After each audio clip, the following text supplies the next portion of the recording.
চোরের পরামর্শ সাহিত্যিক শিবরাম চক্রবর্তীকে।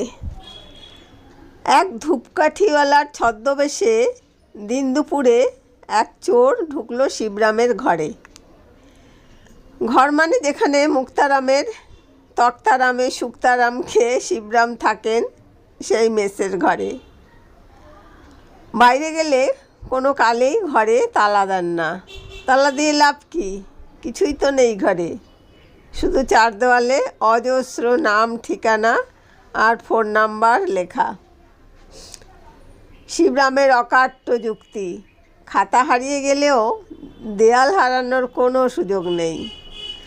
চোর ঢুকে গোটা ঘরে তন্ন তন্ন করেও খুঁজল, কিন্তু কিছুই পেল না, ফিরে গেল।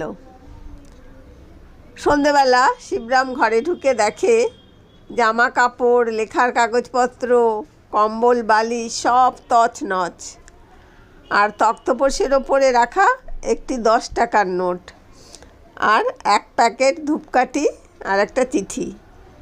চিঠিতে কি লেখা জানেন? ভাই, তোমার ঘরে চুরি করতে এসে দেখলাম তোমার অবস্থা আমার থেকেও খারাপ। কাজকর্ম বোধহয় কিছুই করো না।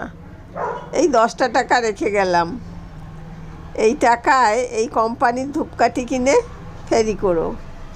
এইভাবে কতদিন চলবে? আমার পরামর্শ মানলে জীবনে উন্নতি করবে। তবে ধূপকাঠি ফেরি না করলেও জীবনের প্রথম রোজগার শুরু করেছিলেন কিন্তু ফেরিওয়ালা হয়েই, খবরের কাগজ ফেরি। গ্রামের বাড়ি থেকে পালিয়ে কলকাতা এসেছে কিশোর শিবরাম। কোথায় থাকবে, কি করে পেট চলবে জানা নেই।